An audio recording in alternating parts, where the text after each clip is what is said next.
bannange tusanyuse nnyo okubalaba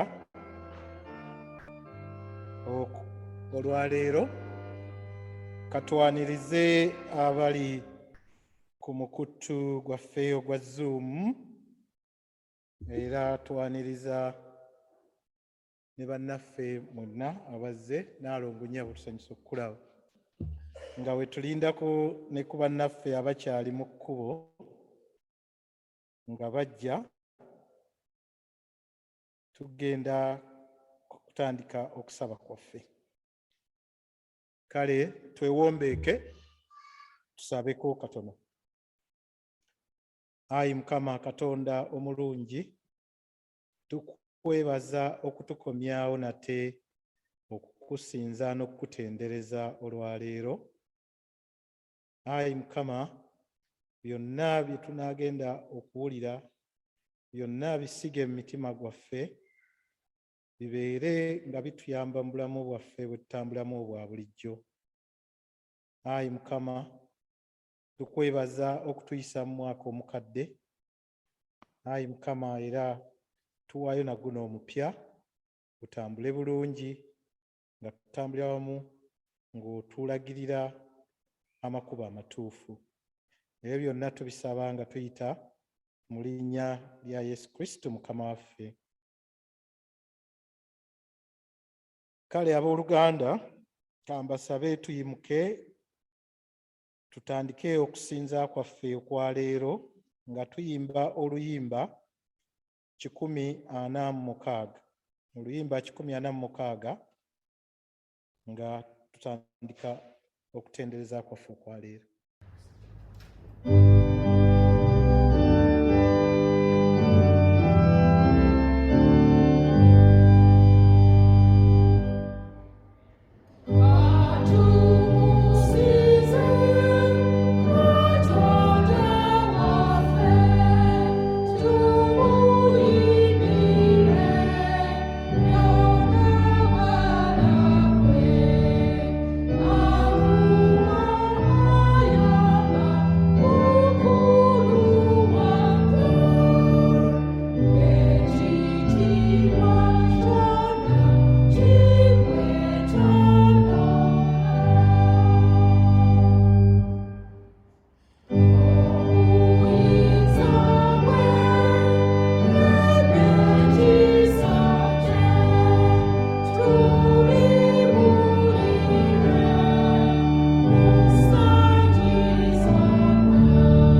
Mu linnya lya Kitaffe n'ery'Omwana n'ery'Omwoyo Omutukuvu.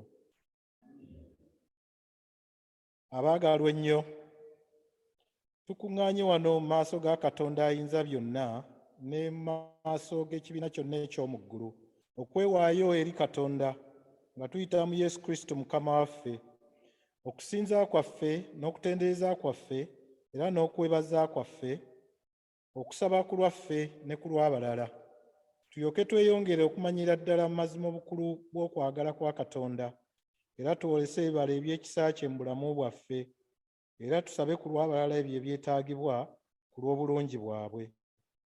Kale tufukamire nga tujjukira nti Katonda ali wano naffe kaakano. Ffenna awamu twatule essaala eyo. Ayi Kitaffe Ayinza Byonna era ow'ekisa ekingi, tukyama okuva mu makubo go ng'endiga zo bwe zibula. Tugoberera nnyo okulowooza n'okwegomba eby'emitima gyaffe. Tugaana okuwulira amateeka ago amatukuvu. Tuleka ebitugwanira okukola era ne tukola ebitatugwanira kukola, so nga n'obulamu tebuli mu ffe. Naye ggwe, Ayi Mukama, otuddiremu ffe abanaku abalina ebibi. Ayi Katonda, obasaasire abaatula okwonoona kwabwe, obazze aboneredde nga bwe wasuubiza abantu bonna. Ku bwa Yesu Kristo Mukama waffe. Ayi Kitaffe ow'ekisa ekingi, era otubeere ku bw'oyo, okutanula leero n'okwegendereza, nga tukutya ggwe era nga tukola eby'obutuukirivu. Erinnya lye ettukuvu litenderezebwe. Amiina.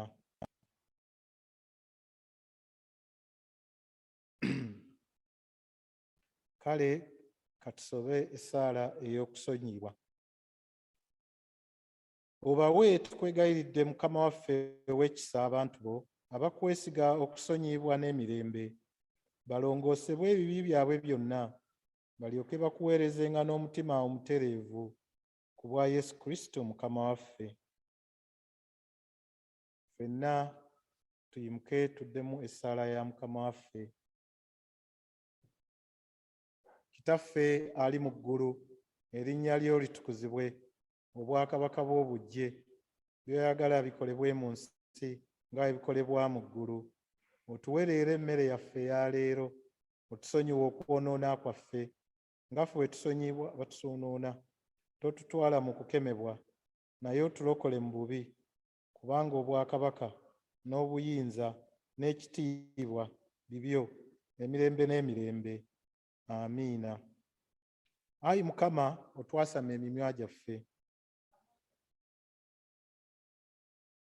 Ayi Mukama, yanguwa okutulokola. Ekitiibwa kibe eri Kitaffe n'eri Omwana n'eri Omwoyo Omutukuvu.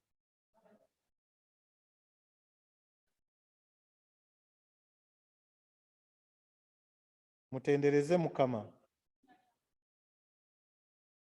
Kale abooluganda, kambasabe tutuule tuwulirize ebitundu bya leero. Ekitundu ekisooka kivudde mu kitabo ky'Omubuulizi essula ey'okusatu lunyiriri olusooka paka ku lw'ekkumi. Omubuulizi essula ey'okusatu olunyiriri olusooka paka ku lw'ekkumi. Buli kintu kirina entuuko yaakyo, na buli kigambo ekiri wansi w'eggulu kirina ekiseera kyakyo. Ekiseera eky'okuzaalibwa n'ekiseera eky'okufiiramu, ekiseera eky'okusimbiramu n'ekiseera eky'okusimbuliramu ekyo ekyasimbibwa, ekiseera eky'okuttiramu n'ekiseera eky'okuwonyezaamu, ekiseera eky'okwabizaamu n'ekiseera eky'okuzimbiramu, ekiseera eky'okukaabiramu amaziga n'ekiseera eky'okusekeramu, ekiseera eky'okuwuubaaliramu n'ekiseera eky'okuzimiramu, ekiseera eky'okusuuliramu amayinja n'ekiseera eky'okukuŋŋaanyizaamu amayinja, ekiseera eky'okugwiramu mu kifuba n'ekiseera eky'obutagwiramu mu kifuba, ekiseera eky'okunoonyerezaamu n'ekiseera eky'okubuulirwamu, ekiseera eky'okukuumiramu n'ekiseera eky'okusuuliramu, ekiseera eky'okuyirizaamu n'ekiseera eky'okutungiramu, ekiseera eky'okusinkaniramu n'ekiseera eky'okusirikiramu n'ekiseera eky'okwogereramu, ekiseera eky'okwagaliramu n'ekiseera eky'okukyayiramu, ekiseera eky'okulwaniramu n'ekiseera eky'okutabaganiramu.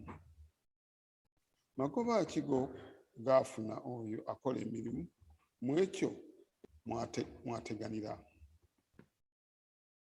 Nalaba okutegana Katonda kwe yawa abaana b'abantu okubateganya. Yafuula buli kintu okuba ekirungi mu kiseera kyakyo, era yateeka ensi mu mutima gwabwe, naye agiteekamu bw'atyo omuntu n'okuyinza n'atayinza kukebera mulimu Katonda gwe yakola okuva ku lubereberye okutuuka ku nkomerero. Zabbuli eya 33. Musanyukire mu Mukama mwe abatuukirivu, okutendereza kusaanira abalina omwoyo ogw'amazima. Mumwebaze Mukama n'ennanga, mumutendereze n'entongooli ey'enkobe 10. Mumuyimbire oluyimba oluggya, mukube entongooli n'amagezi nga muleekaana olw'essanyu, kubanga ekigambo kya Mukama kya mazima, n'omulimu gwe gwonna gukolebwa na bwesigwa.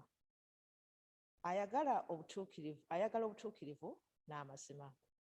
Ensi ejjudde okwagala kwe okutaggwaawo. Mukama yalagira eggulu ne litondebwa, ne byonna ebirimu byakolebwa na kigambo kye. Akuŋŋaanya amazzi wamu mu nnyanja, ag'ebuziba agateeka mu materekero.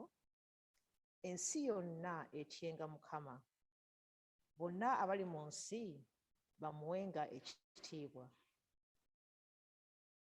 Kubanga yayogera ne kikolebwa, yalagira ne kinywera.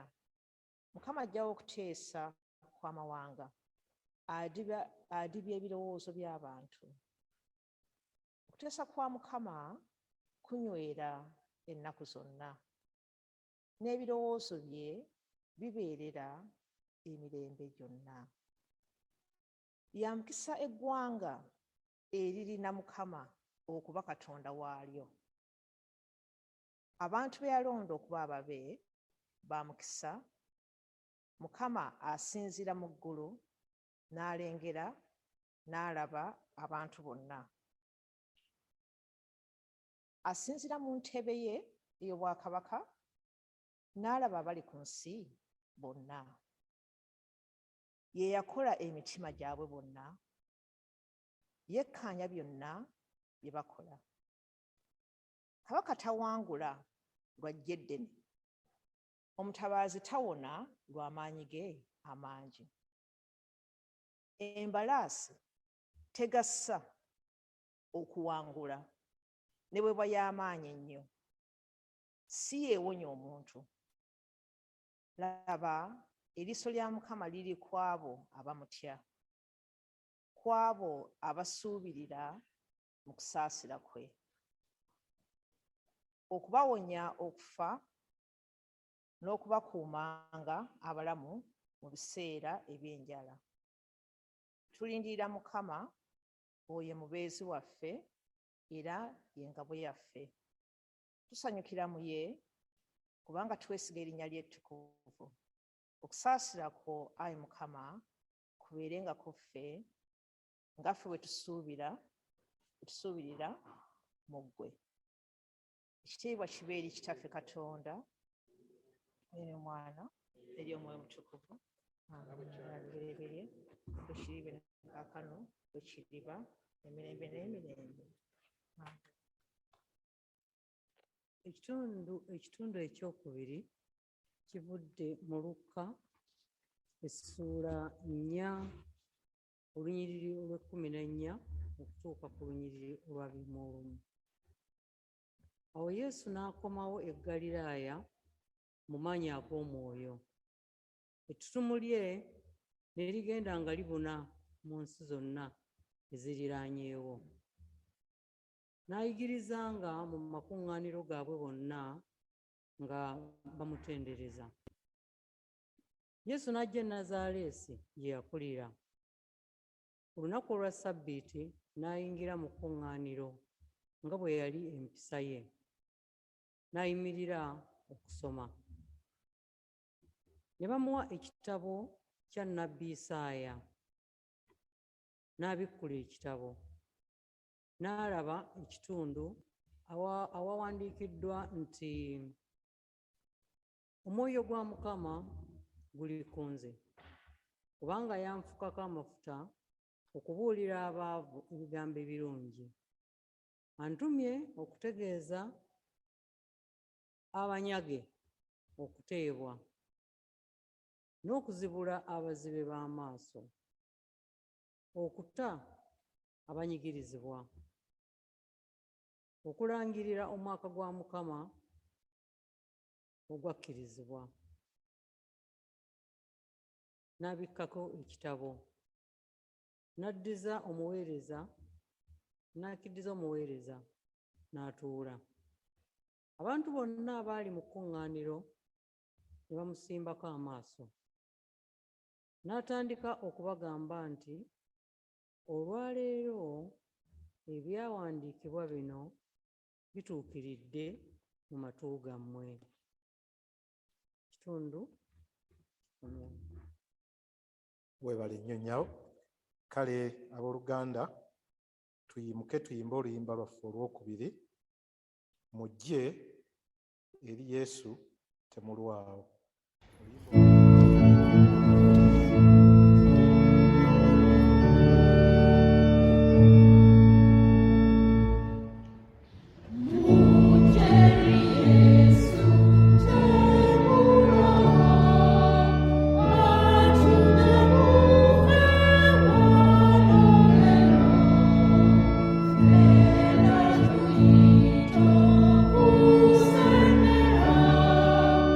Oh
Abooluganda ffenna twatule enzikiriza y'abatume. Nzikiriza Katonda Kitaffe ayinza byonna, omutonzi w'eggulu n'ensi, ne Yesu Kristo omwana we omu yekka Mukama waffe, eyazaalibwa omuwala atamanyi musajja Maliyamu, eyali olubuto olw'Omwoyo Omutukuvu, n'abonyaabonyezebwa ku mirembe gya Pontiyo Piraato, n'akomererwa ku musaalaba, n'afa, n'aziikibwa, n'akka emagombe mu bafu, olunaku olwokusatu n'azuukira mu bafu, n'agenda mu ggulu, atudde ku mukono ogwa ddyo gwa Katonda Kitaffe ayinza byonna, naye alivaayo okukomawo okusala omusango gw'obulamu n'abafu. Nzikiriza Omwoyo Omutukuvu n'Ekkanisa entukuvu ey'abantu bonna era ebuna wonna, n'okussa ekimu okw'abatuukirivu, n'okusonyiyibwa ebibi, n'okuzuukira kw'abafu, n'obulamu obutaggwaawo. Amiina. Mukama abeere nammwe. Ayi Mukama otuddiremu. Ayi Mukama otusaasire.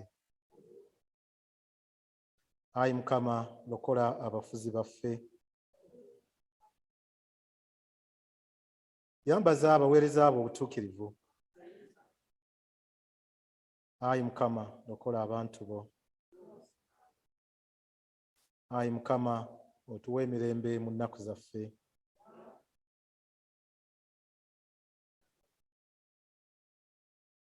Ayi Katonda otulongoose emitima gyaffe munda. Kale ffenna twatule essaala ey'akawungeezi. Ayi Mukama tukwegayirira, omusana gwo gwake mu nzikiza yaffe, otukuume n'ekisa kye ekingi, otuggye mu kabi konna ak'ekiro kino, olw'okwagala kw'omwana wo omu yekka, omulokozi waffe, Yesu Kristo. Amiina. Kale ffenna twatule ekisa kya Mukama waffe. Ekisa kya Mukama waffe Yesu Kristo, n'okwagala kwa Katonda, n'okussa ekimu okw'Omwoyo Omutukuvu, bibeere naffe ffenna emirembe egitaggwaawo. Amiina.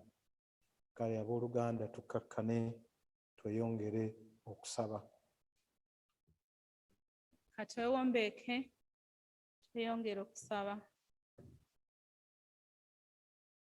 Ayi Mukama Katonda Kitaffe, Katonda ayinza byonna, Katonda atwagala, tukwebaza kubanga si lwa magezi gaffe, si lwa maanyi gaffe, naye olw'ekisa kyo otuleese mu kifo kino olwaleero okusinza n'okwebaza. Otuwadde obulamu ne tubeera nga tukyali mu nsi y'abalamu. Otuwadde ekisa kyo n'otugabirira n'otuliisa.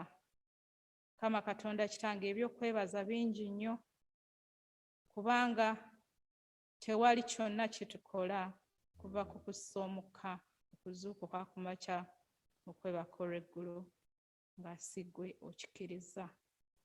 N'olwekyo tukwebaza Mukama kubanga otubeezaawo.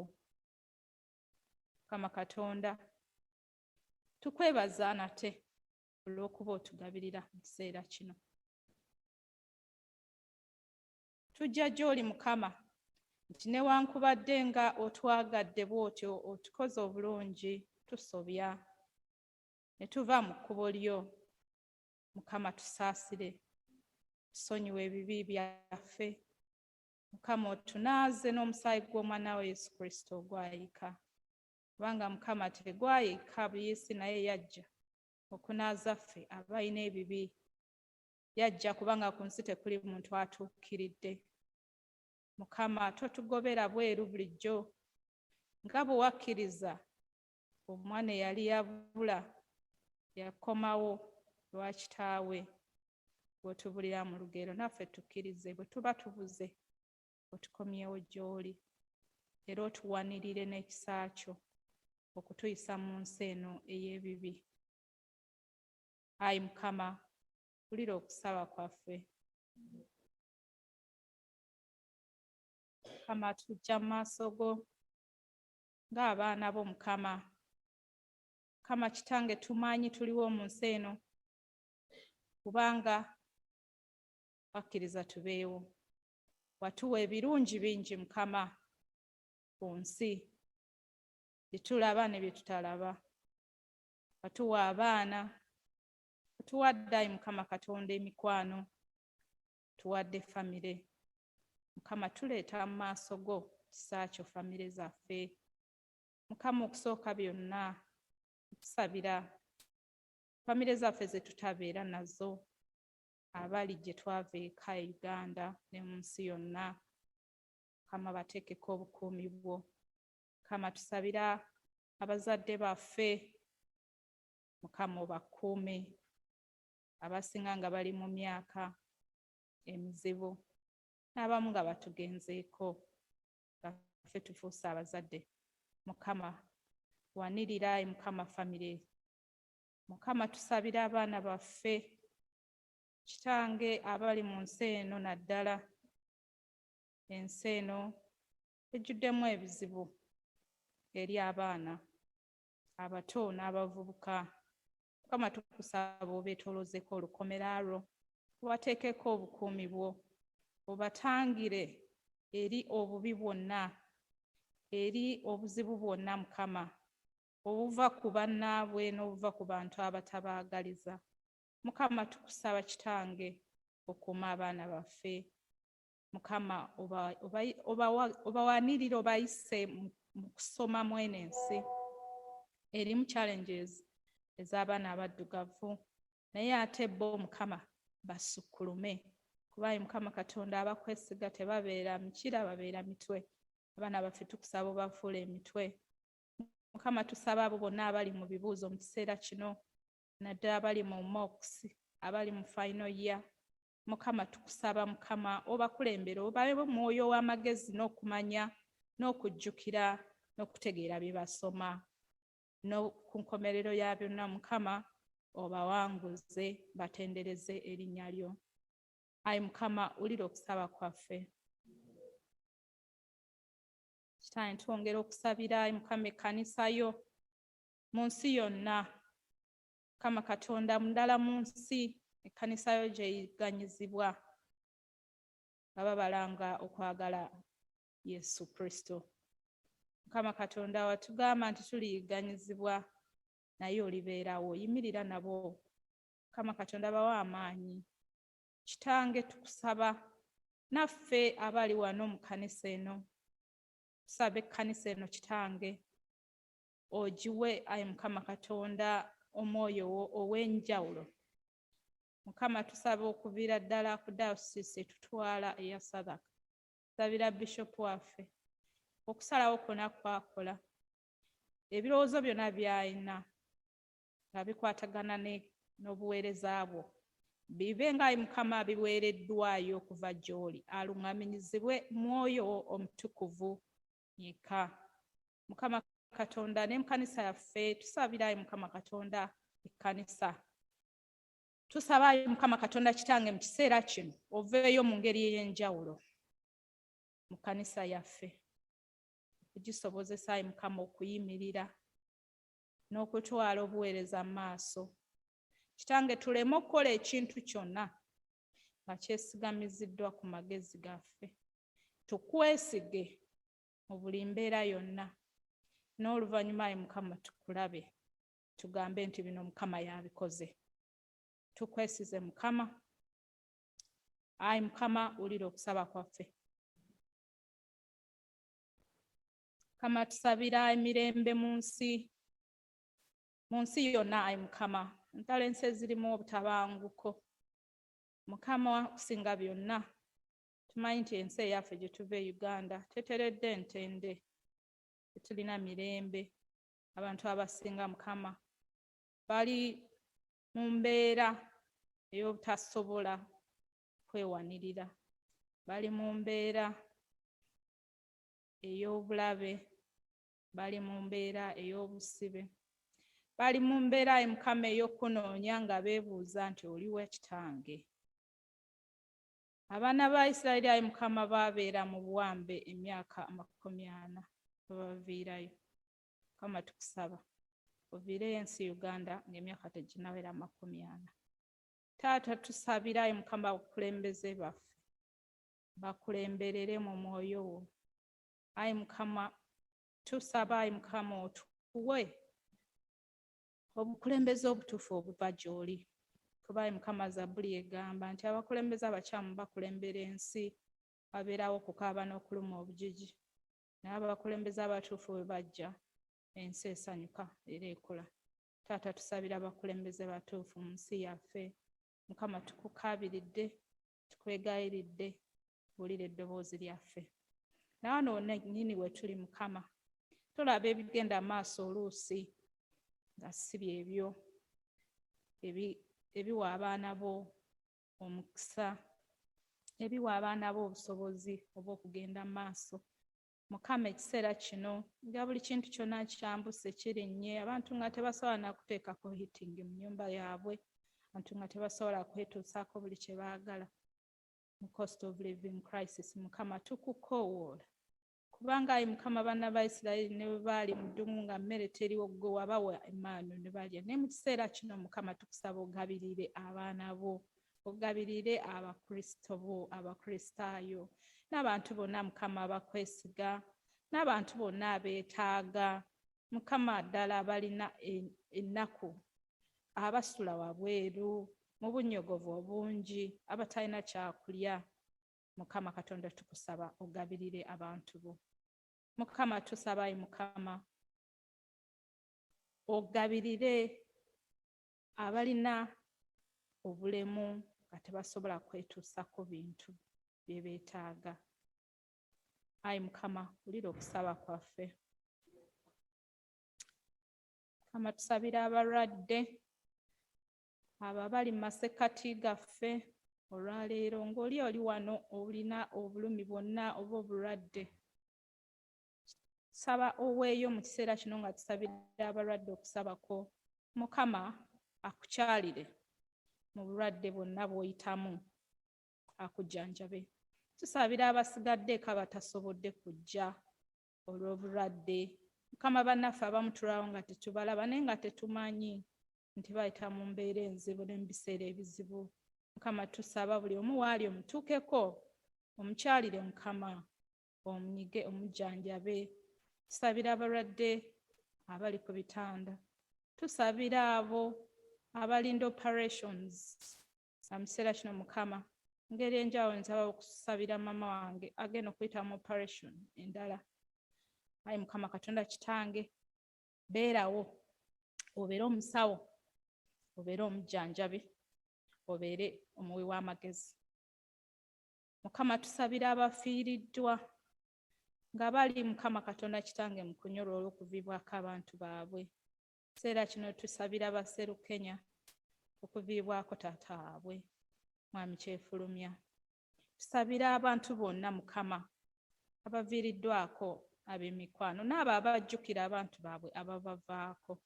Mukama Katonda kitange yimirira nabo, obatage nti Ayi Mukama we batali, abazadde we batali, abantu baabwe we batali, ggwe wooli kitange, ggwe taata w'abamulekwa. Gw'ogumya bannamwandu, bassemwandu. Mukama tukusaba owanirire abantu bo, obagumye. Ayi Mukama wulira okusaba kwaffe. Kitange nga tuyingira mu wiikendi ejja Mukama gy'otuwadde Ayi Mukama, tukusaba otuwe amaanyi amapya okufuluma mu nnyumba zaffe buli lunaku nga tumanyi nti ggwe otusindise. Tufulume wabweru Ayi Mukama Katonda, tubeere ba witness olw'omulimu gwo. Kitange tumanyi nti olwaleero mu nsi yonna enjiri ebuuliddwa ye y'okubuulira n'okuvuba abantu. Mukama nga bwe waleka otulagidde tunoonye abaabula. Mukama tuwe amaanyi mu mirimu gyaffe gye tukola ne ku mirimu gye tukolera, buli omu atulabe alabe mu Yesu muffe. Taata tusaba wiiki ogiwa omukisa, tusaba emirimu gyaffe ogiwa omukisa. Tukusaba Ayi Mukama batukozesa obawo omukisa. Ayi Mukama naffe otufuula omukisa eri buli muntu gwe tusisinkana ne gwe tukola naye, n'atulaba n'atuwulira. Ebigambo byaffe ebikolwa byaffe bikuweese ekitiibwa, erinnya lyo litukuzibwe litenderezebwe. Byonna tubisabye mu linnya lya Yesu Kristo omwana wa Katonda omulamu. Kale nga tweteekateeka okuwuliriza obubaka obututegekeddwa olwaleero,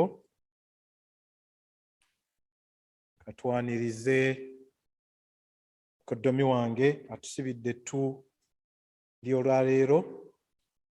Ebigambo Mukama byamutisse agenda kubitubuulira, era tumwaniriza n'essanyu, era twesunga okuwulira ekigambo ky'agenda otubuulira.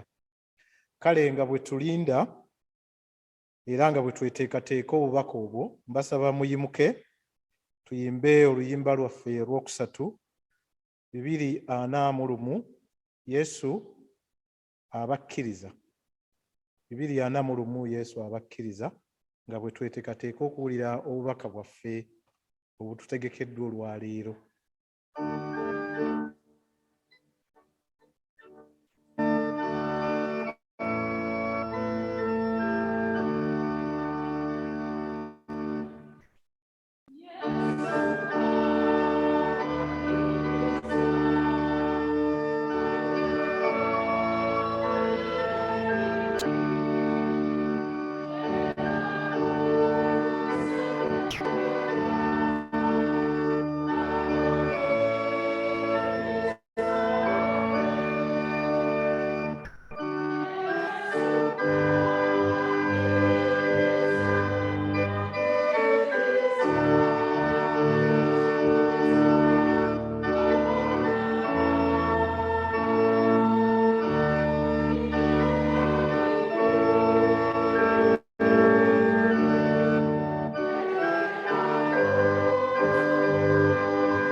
Mukama yeebazibwe.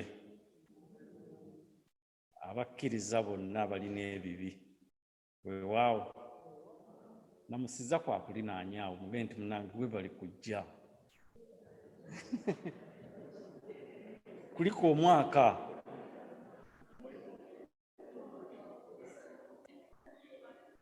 mubuuza obunyogovu obulabye wabweru nabo bumukulise mugaye nti weebale kujja n'owaayo obudde katwewombeeke akaseera kano twewe eri Katonda tusobole okuwulira ebigambo ebirungi byatadde ku mwoyo gwange. Mukama Katonda omulungi, nkwebaza okuba nti nze leero gw'olonze okuba nti njogera eri abantu bo. Mukama nkusaba ogonze emitima gyabwe giwulire ebigambo bye ŋŋenda okubatuusaako ku bwa Yesu Kristo Mukama waffe. Banange tutuuleko 2:23 ng'abanyiriza.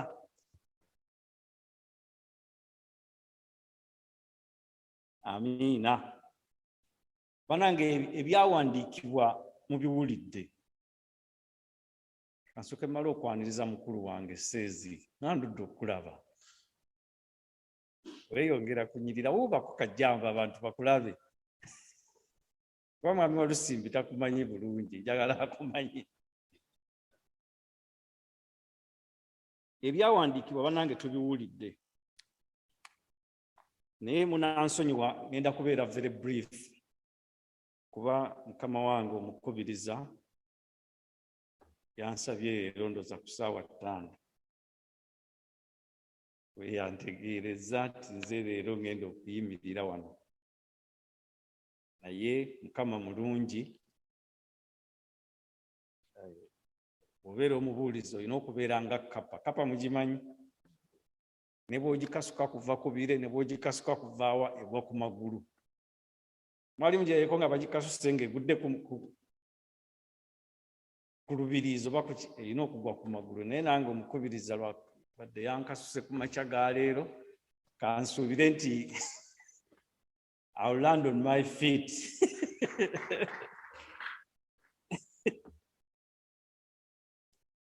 Ekigambo kye njagala tutunuulire kivudde mu mubuulizi. Ekitabo ky'omubuulizi kino kyawandiikibwa naye abagezi bwe baali bakitunuulira nga tebamanyi ani yakiwandiika. Ne batunulatunula ne bagamba oba nziyite enkwagulo oba DNA. Ab'ennaku zino bakozesa forensics. Bamutunulaga nti ono forensic ono gundi ate kubanga yakutteko fingerprints. Naye bwe batunuulira ebyawandiikibwa bino ne bagamba ono ateeka okuba nga ye Solomoni. Solomoni yali mutabani wa Dawudi. Naye kigambibwa nti yali mugezi nnyo ng'obugezi bwe bugeraageranyezebwa n'obwa Yobu. Yobu omanyi we yabeerera omusajja omugagga mu Mesopotamiya. Ye yali omusajja asingamu obugagga. Era n'azaala abaana 10, naye abaana 10 bwe bamala okukula ate Mukama n'amuwa ekigezo. Byonna n'akola ki? Byonna n'abimuggyako. Naye ne Solomoni ono ebigambo eby'amagezi ebiri mu kitabo ky'omubuulizi kino bwe batunuulira fingerprints nga za Solomoni ze ziriko. Naye nga sinaba kutandika kambaweeyo kino kimu ate era kyenja okumalirako. Omukazi asinga obumpi mu nsi yonna bamuyita Yogi Amji, mukazi muyindi, aliko inches 24. Inches 24 ze centimeters 6. Ono maama yamanyi okubala. Centimeter zino ndoza ziri 3. Zino ziri centimeters 3. Kakati ye ali olupapula luno emirundi 2. ate omusajja asinga obuwanvu bamuyita sulutaani ate ye aliko inches 98 ze centimeters nga 251 naye bwe mbadde nsomaasoma nga nkuŋŋaanya bye njagala okubategeeza olwaleero nkizudde nti abantu bano bombi asinga obumpi n'asinga obuwanvu bantu balungi nnyo ne bw'oba balaba nga boogera bakkakkamu balabika balina empisa. They are very good people to be around. Biba obuzibu buli kuffe abali wakati wano, obuzibu buli kuffe abali wakati wano nti oli mulungi nnyo ali so nice n'omusajja oli omuwanvu is a gentle giant. Mbuliza mukwano gwo nti ffe abali wakati wano twabaaki lwaki taffe tukoppa bano ne tubeera balungi ng'abantu abo? Katugende mu byawandiikibwa essuula ey'okusatu Saalo ng'atusomedde n'atugamba nti buli kintu kiriko entuuko yaakyo na buli kigambo ekiri wansi w'eggulu kiriko ekiseera kyakyo. Bw'oba obeera wano mu Bungereza ezo tuziyita seasons, ziri seasons 4 naye ffe eri ewaffe gye tuva e Bulemeezi buli mwezi seasoni, ewaffe eri e Bulemeezi buli mwezi eyo seasoni ndala. Tulina Gatonnya, eyo seasoni enkuba eba etonnye. Tulina Mukulukusa Bisanja, Mukutula Nsanja, tulina Mugula Nsigo. Seasoni muziwulira, seasoni 12. Waliwo ey'omusanvu bagiyita Kasambula. Okusambula mukumanyi? Waliyo ne Museenene. Abasinga bano bwe bawulira Museenene basanyuka olusanyuka. Eyo nayo seasoni namba. Tugamba ffe bajjajjaffe seasoni zino baazirabanga za mirundi 12 miramba. Abazungu bo balina nnya zokka, balina obunnyo obutiti ne babeera nawo endokwa we ziviirayo n'ekyeya ate n'emiti we giwattulira. Ndozi bakuyita kuwaatula. Abaganda bakyalimu. Kakati buli kintu kibeerako ne seasoni yaakyo. Olunyiriri olwokubiri, essuula ey'okubiri, olunyiriri olwokubiri lugamba nti ekiseera eky'okuzaalirwamu n'ekiseera eky'okufiiramu, ekiseera eky'okusimbiramu n'ekiseera eky'okusimbuliramu ekyo kye wasimba. Tugeze obadde otandika mulimu mupya obanga olina ekirooto oba ekirowoozo, awo oba osimba oba olina okulabirira. Pulojekiti eyinza okuba nga oba yakulabirira bantu batalina mwasirizi, naye ate bwe biba bikomye, ebirooto ebyo biba bikomye, kitegeeza nti ekyo kyekiseera ekyokufa. Tuli ffenna buli kintu kirina ekiseera kyakyo. Waliwo ekiseera ekyokuttiramu. Ndowooza awo tuba tuli mu ntalo kati ng'eziri e Ukraine. Ekiseera kino kyakukola ki? Kyakuttiramu. Naye ate wabeerawo n'ekiseera ekyokuwonyezaamu. Kati Ukraine ne Russia bakyereega ebikya, naye bajja kutuuka ekiseera nga balina okukola ki? Okuddamu okuzimba n'okwetonda.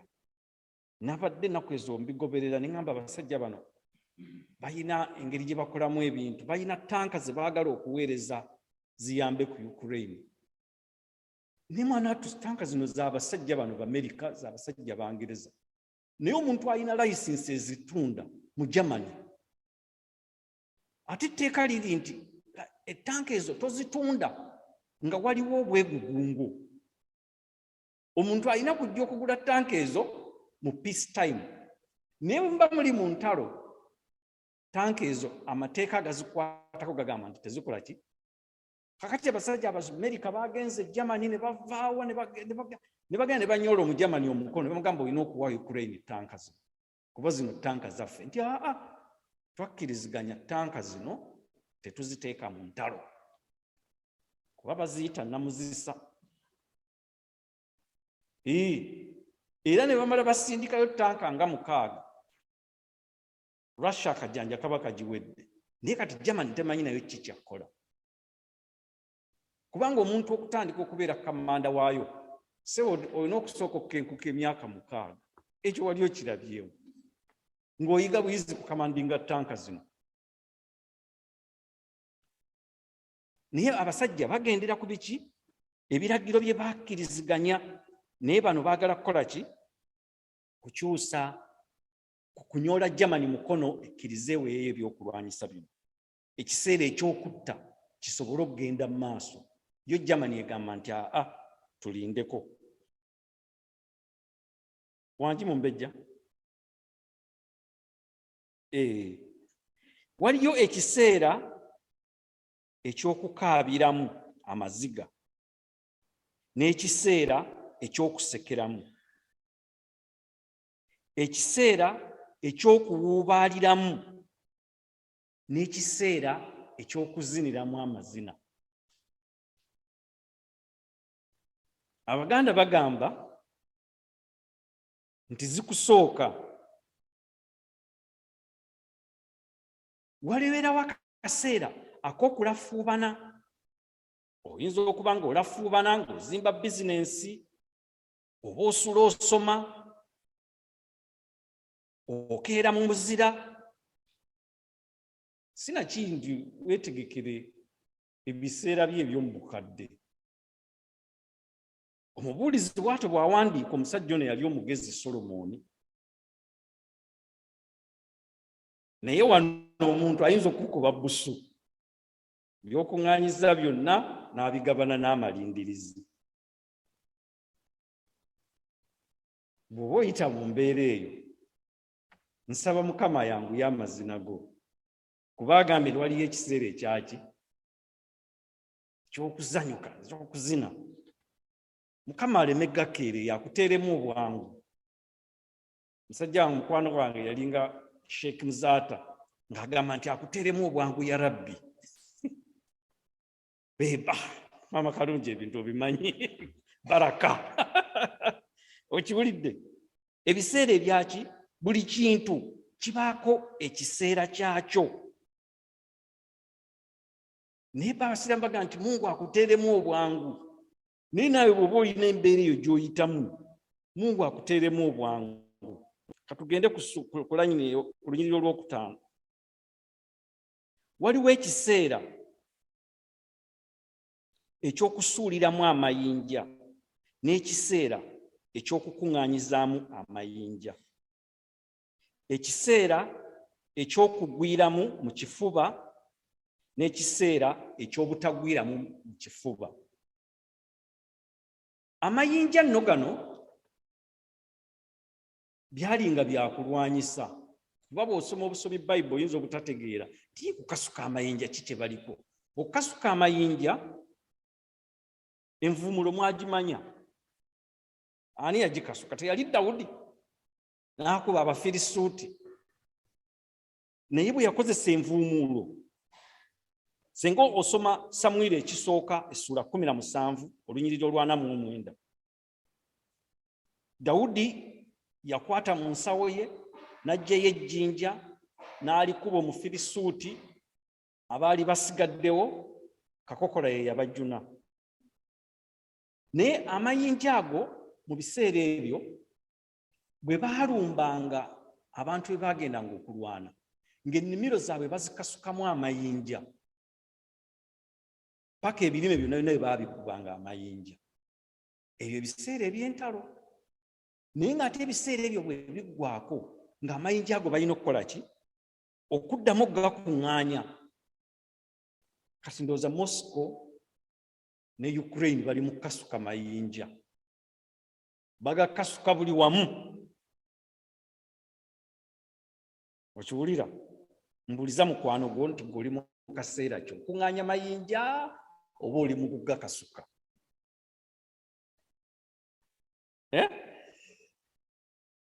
mukubiriza labika ye agakuŋŋaanya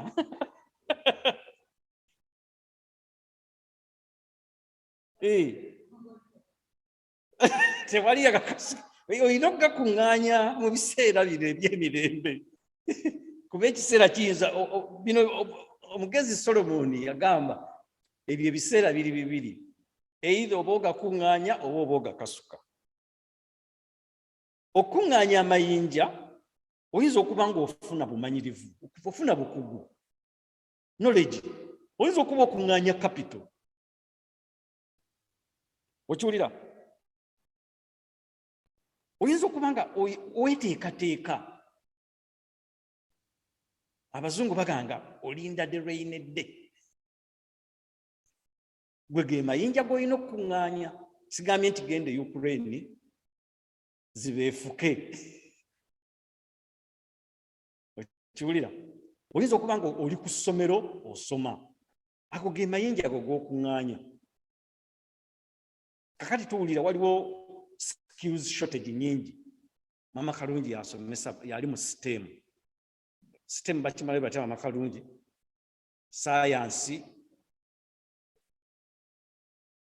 science technology mathematics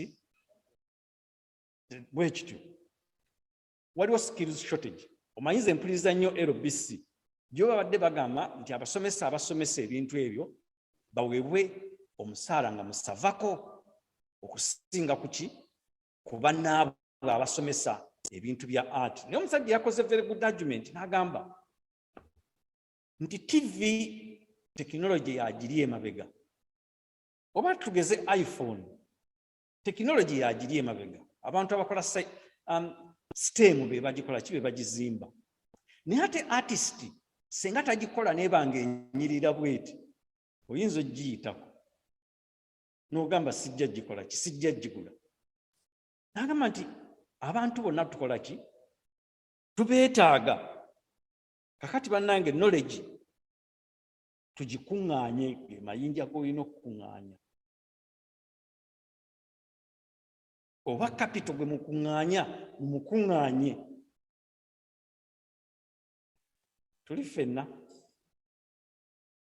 naye ate bw'omala obikuŋŋaanya weegendereze tebabitwala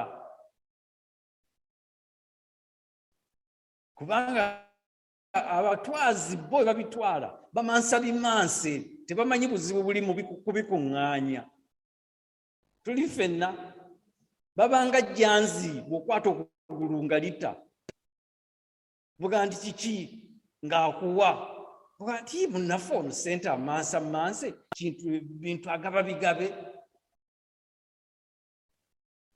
abo bantu babiri abakola ebintu ebyo abantu ababba ebintu bakola ekintu bwe kiti abalala abatabikoze ababa bigaba nga tebabibbye baba bakaddiye nabadde mpulira Ssemujju Nganda yagaye nti oba yabadde tayogera ku mukwano nti mukwano yakaddiwa naye mujjukire nti mukwano was a billionaire naye yatuuka ekiseera nga bw'ajja bwati ku mulimu gwe n'akusanga nga mwami Walusimbi twakula ffenna nkuwaddeyo $2,000,000 kuntudde okulaba bakuweeyo 10,000 nga ye atuuse emyaka ng'ebintu takyabyetaaga agaba bigabe bantu ba mirundi ebiri oli bw'aba binyaze bunyaze tabaako na mutawaana bigaba kuba tamanyi effort yateekebwamu kakati amayinja bannange bwe mugakuŋŋaanya mubeere beegendereza mugalabirire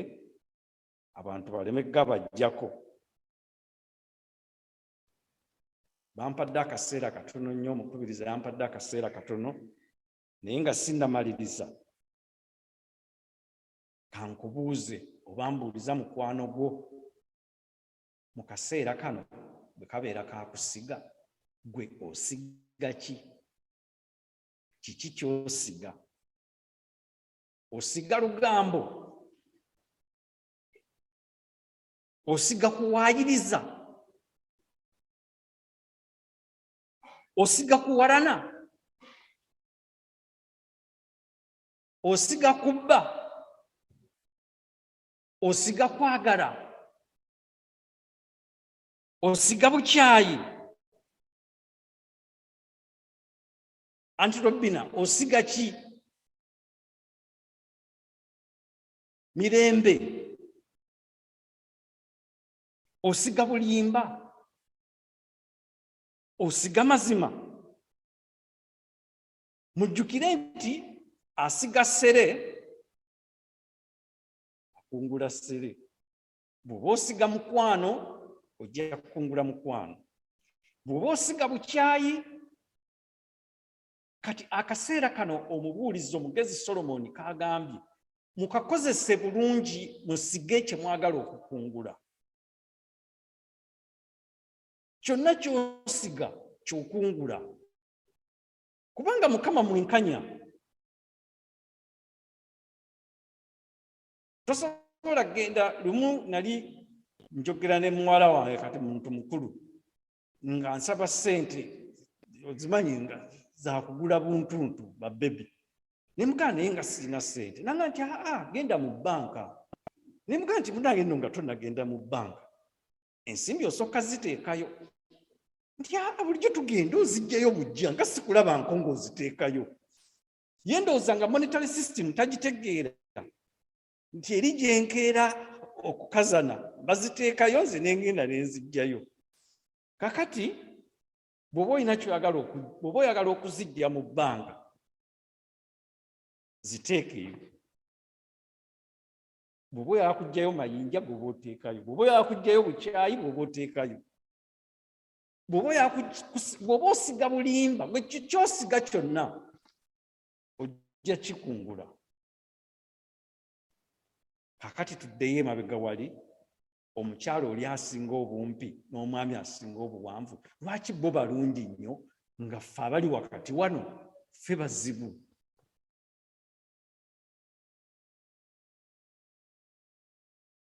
Mbuuliza mulirwanaawo nti ogenda kusiga ki oluvannyuma lw'ebigambo ebyo? Kiki ky'oyagala okukungula? Mukama abankuumire nnyo, abawa akawungeezi akalungi, abasobozesa okusiga ebyo bye mwagala okukungula. Agulumizibwe ennyo Kabaka.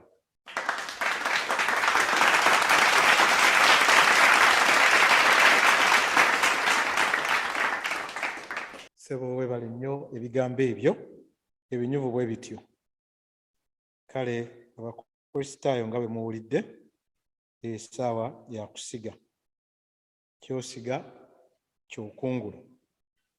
Kale nga bwe twetegeka okuwaayo ebirabo byaffe, era nga bulijjo tulinawo kamashiini kano kosobola okukozesa ku kaadiyo bw'oba nga tolina kaashi. Naye nkubiriza bw'oba ogenda kuwaayo obweyamo, lindako okusaba nga kuwedde osooka oweeyo obweyamo ku mashiini kuno. Naye bw'oba owaayo kirabo, nyiga ekirabo nonde ne ssente z'ogenda okuwaayo, ebirala byonna kozesa default ebeerawo kyanguwa. Kale nga bwe twetegeka, nga bwe tuwaayo ebirabo byaffe, tugolokoke tuyimbe oluyimba 193, omugabi w'ebirabo ebirungi. Omugabi w'ebirabo ebirungi, oluyimba 193 nga bwe tuwaayo ebirabo byaffe.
abooluganda kambasabe tutuuleko tuyite omukubiriza waffe ajje atuweeyo obugambo obutonotono bwatusuulayo. Nyaabo tusanyusa okukulaba. Abakristaayo mwenna tubaaniriza nnyo, mwebale nnyo okujja olunaku lwa leero okulaba tulina okwebaza Mukama ky'omwaka omukadde twaguyitamu bulungi, ate leero ne tujja wano okumutendereza mu mwaka omupya. Mwebale nnyo okujja, mwebale n'okuguyitamu, n'abo bonna abaguyitamu abatasobodde kujja tubeebaza. Ate njagalayo okwebazaayo ak'ensusso bannange. Ttiimuzi mwenna mwebale nnyo awamu n'akakiiko akategeka Christmas dinner. Mwebale nnyo, mwebalire ddala. Ne kwaya mwebale nnyo, ennyimba zimwategeka byonna byagenda bulungi. Era amanyi tukuŋŋaanya agava wano na wali, naye baŋŋamba ky'omwaka guno St. Jude yasinga okutegeka obulungi Christmas. Mwebale nnyo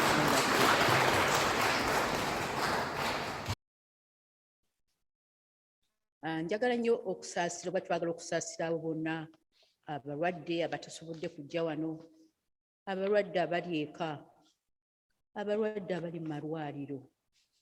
Tubasabira Mukama abawonye, abo batalina ssente e Uganda nga tebasobola kubajjanjaba.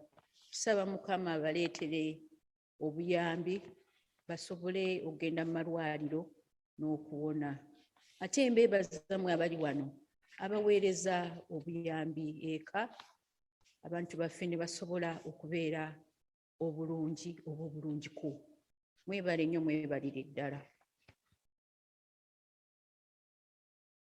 Njagala okukulisaayo mwenna abaagenda e Buganda ne mu nsi endala ku Christmas, abaakomawo ne mutambula mirembe.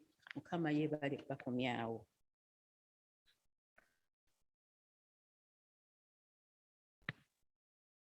Twebaza abavudde mu St. Chad, abavudde e Waterloo, ate ne twebaza abo Mbejja tubadde tudde omulaba. Mwebale okujja n'omwami, mwebalire ddala. Debi ne Rozi nammwe tubadde tudde balaba. Ate njagala okwebazaayo bano bannange ak'ensusso, omwami n'omukyala Mukiibi Vincent ne Janet Omukungu. Mwebale nnyo, mwebalire ddala bye mukoledde ekkanisa, kubanga mujja ku makya ne musaba ate ne mukomawo. Njagala okwebaza nnyo abali ku Zoom, Ssebo Mwami Kalanzi ne Ssaalongo, mwebale nnyo, mwebalire ddala. Awamu neebaza n'abaana mubaweereza obubaka bwange nti tusiima nnyo. Abalina bannange abaana abavubuka, tubasaba mube encouraging bajje mu makanisa, muba mu kkanisa okuweereza, kubanga ffe bwe tunaaba tetubalaze tebajja kumanya kiki kyakukola nga tuwummudde. Kati twebaza nnyo abayimbi baffe, mwebale nnyo okwaya, muyimbye bulungi. Twebaza nnyo omubuulizi, Ssebo osonyiwa. Naye ebyo byonna mumanyi ebizibu bye tuyitamu bannange, okufuna ani anaatubuulira. Oluusi tubafuna ku last minute, naye olwaleero ate lwasusse. Naye Mukama ajja kutuyamba ekyo tukiyitemu. Abakyala, Omukungu Kalungi, ne Mire mbakubiriza nammwe musome Obwawule. Abaami bo baawaayo amannya gaabwe kubanga bwe tutaakola ekyo bannange tujja kubeera mivuyo egiteetaagisa. Ffenna tubeera frustrated nga tulinda ebitundu, nga tulinda bani abanaabuulira, nga tetumanyi ekyokukola. Kale tusabe Mukama atwanguyirizeemu mu mbeera eyo. Mu mwaka guno nina essuubi nti ebintu bijja kutereera. Mweyongere okutusabira ffenna. Njagala okwebaza Sunday School tebanaba kujja. Omwami n'omukyala Kafeero abalwaniza olwaleero Sunday School. Ngenzeeyo ne ndaba okulaba omulimu gwe bakola, omulimu mulungi nnyo. Mbeebaza, mbeebaliza ddala. Ate njagala okuyita abazaalibwa mu January naye ate abaana tebaliiwo, tebannatuuka. Kijja kukola bubi ne tuyimbirako abamu. Wangi? Kale. Kale. Musazeewo nti abaana tunaabayimbira mu hall.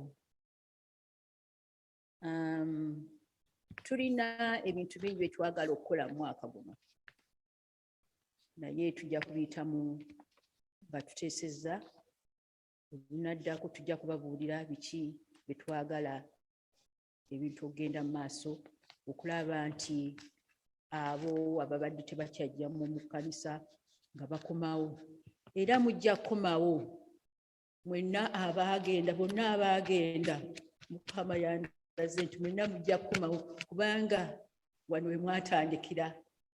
We mwatandikira, omuntu w'otandikira oba wakuyamba okwavula ojjukiranga. Kale ekyo kijja bakomyawo. Era nkisabira Mukama mwebale nnyo, mwebalire ddala. Waliwo sawo mwebale nnyo okujja. Saagadde kwogera linnya lyo naye nkulabye wadde oludde nnyo myaka oba emeka nga sikulaba. Mukama yeebala okuleeta olwaleero. Nga tugenda okumaliriza, waliwo bannange abasaba mwenna Naalongo, Rachel n'abalala bo tebamyesinga, bajja ku buli lwe babeerawo okusaba wano. Tajja kuti najja ku kkala ye oba ku ttiimu ye, babeerawo omwaka gwonna. Mukama abongere emikisa. Mwebale nnyo, mwebalire ddala. Mukama abongere bye mwagala n'omwaka guno gubagendere bulungi, mubeere balamu. Kakati abazaalibwa mu January weebali, temukwatibwa nsonyi. Oneka tusooke tuyimbire jjajja happy birthday. Tumuzze wano n'abali eka bamulabe. Jangu wano jjajja.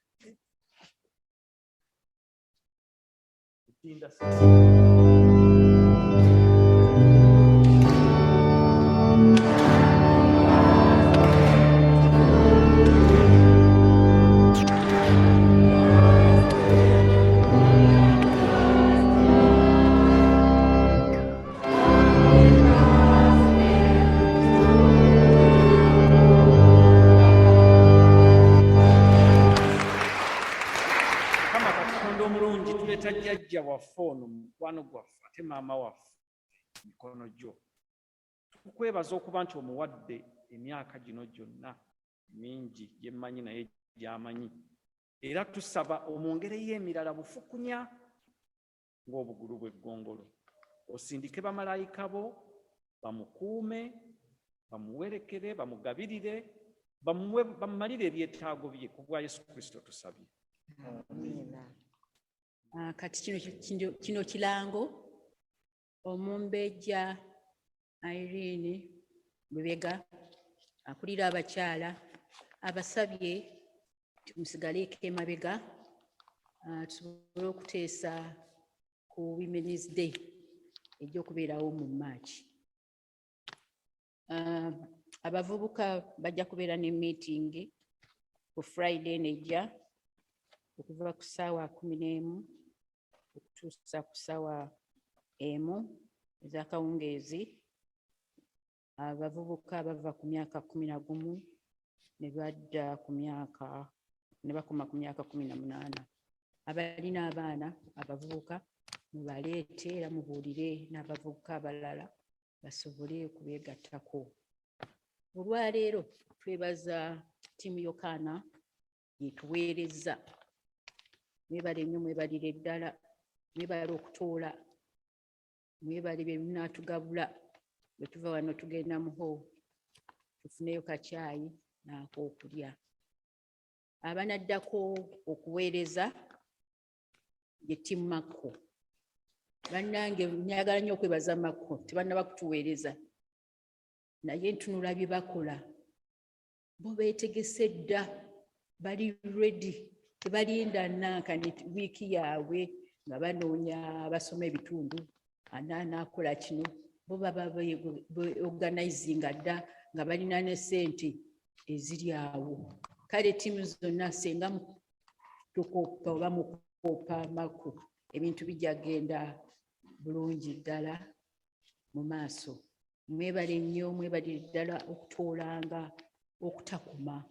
Mukama abongere okubawa ensawo zammwe zireme ekkalira, ate mulemenga okugamba nti buli kiseera tuba tusonda ssente. Bw'ogaba Mukama akwongera okukuwa. Ali mwebale nnyo, mwebalire ddala. Abagenyi baffe mwenna, waliwo omugenyi omupya, mutubuulireko oba tubuulire amannya go ssebo.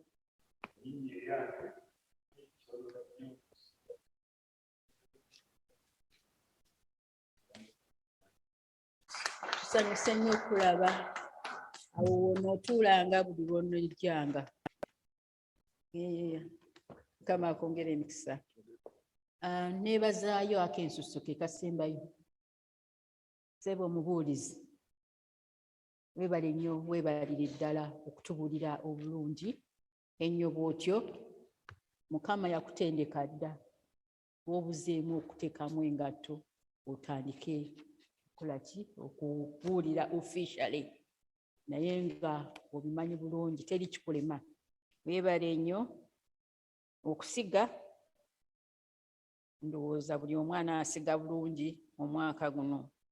Kuŋŋaanya amayinja go nga bw'olaba agakusaanira okuŋŋaanya. Ali mwebale nnyo, mwebalire ddala okumpuliriza. Ng'ate sinaba kuva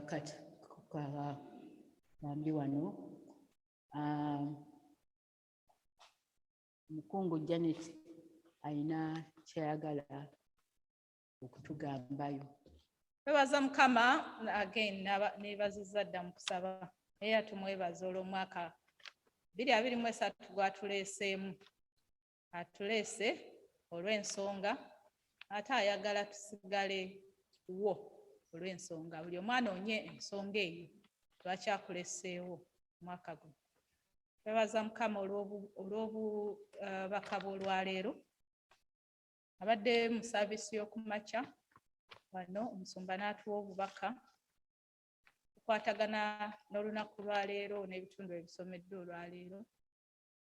N'atubuulira nti Mukama atutumye tugende tunoonye bannaffe, tuzimbe ekkanisa, tubeere ba witness. Era tulina okusigala nga tukikola mu buli mbeera. Mujja kunsonyiwa nandagemu katono naye sijja kulwawo kuba Mukama atuyambe ne twanguwa saaviisi yaffe ebe ng'ewedde mangu tuve mu bunyoovuvu, naye kye kiruubirirwa kyange.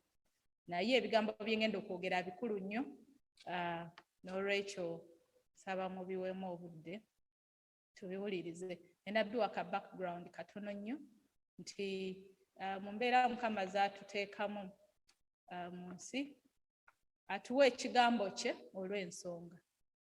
Ekigambo ekisomeddwa olwaleero ndowooza kibadde kikwatagana bulungi ne bye ngenda okwogerako. bulijjo kirungi okwasaganya obubaka bwa Mukama n'embeera ebeera eriwo n'okubuulira. Olwaleero Reverend James abuulidde ku makya ne mpulira obubaka bwe engeri gy'abadde abuwaamu nga bukwatagana bulungi n'ebigambo Bayibuli by'ebadde egamba. Ekimpa okulowooza n'okuyiga nti bw'oba oweereza Mukama olina okwesigama si ggwe by'olowooza oba by'oyagala, naye Mukama by'agamba. Kale Mukama atugamba ki essaawa eno? Mpozi kambanyumize nnyo akagero kamu kulandadde. Waliwo mwannyinaze yalina ekkanisa mu USA nga ekkanisa ekuze nga ejjudde bulungi abantu ng'era buli omu amwogerako nti bannange oli azimbye ekkanisa. Naye ekkanisa eyo yagizimba mu kusooka nga agyesigamiza nnyo ku Mukama, nga buli kintu kyonna kyonna kyakola ayina ekyo nti Katonda yantuma. Kutuusa watuuka ekiseera n'afuna okuterebukamu, n'atandika kwetunuulira ye, n'atandika okubuulira nga ne bw'abuulira obubaka abuulira ku mbeera ye nga tebutuuka ku bantu. Abantu ne batandika kwesebulula mpola mpola, kanisa nezikira era kati akola mu factory, takyali musumba. Kikyengezaako kugamba bwe tubeera nga tukola omulimu gwa Mukama, twesige Mukama yekka, tetwesiga omuntu yenna, tetwerowoozaako ffe, tetwebuulirako, tulowooze Mukama agamba ki. Tubadde tuli mu kanisa muno, kanisa yaffe zibadde ne turbulence emabega mugirabye ng'ejja eyuka. Mukama n'atuleetera Father James, sajja Munnakenya naye n'afuuka nga Munnayuganda. Engeri gy'atuwamu emirembe ndoza mugiraba, n'atuleka n'atukkiriza gundi ababuulira, n'atukkiriza buli kimu mukikole. Ne tuba nga tulina ebyokukola bingi bye tukola nga ffe Bannayuganda mu kanisa. So twebaza Mukama olw'okuba abadde amutumye naye ng'akola omulimu gwa Mukama lwakuba nga Mukama amutumye. Oba muli Bannayuganda ye Munnakenya, kibadde si nsonga ye, ng'ayagala obuweereza bwa Mukama bugende maaso. N'olwekyo ngenda kusoma ekiwandiiko kino nga bwe kimpeereddwa, so si lwakuba nti kinsanyusa okukisoma nga bwe kiri, soma with a heavy heart, naye nnyina okukisoma nga bwe kiri mu buyinza bwange nga church warden w'ekkanisa, y'ensonga lwaki nnyimiridde wano mu maaso gammwe. Kye naaliwadde nsoosezza ndi church warden, temundaba nga mukyala mukibi ayimbako mu kwaya. N'olwekyo nsoma ekiwandiiko kino nga church warden w'ekkanisa ya St. Jude with St. Aidan Parish. Appointment of Reverend James Mbugwanjui as mission enabler, priest in charge at St. Paul and St. Stephen's, Gloucestershire. We are delighted to announce today, Sunday, 22nd of January 2023, that the Reverend James Sinjui, presently priest in charge at St. Jude St. Aidan Thornton Heath in the Diocese of Southwark, has been appointed mission enabler, priest in charge at St. Paul and St. Stephen's, Gloucester, in the Diocese of Gloucester. Reverend James's last Sunday at St. Jude will be Sunday, the 9th of April, 2023, and will be licensed on Sunday, 21st of May, 2023.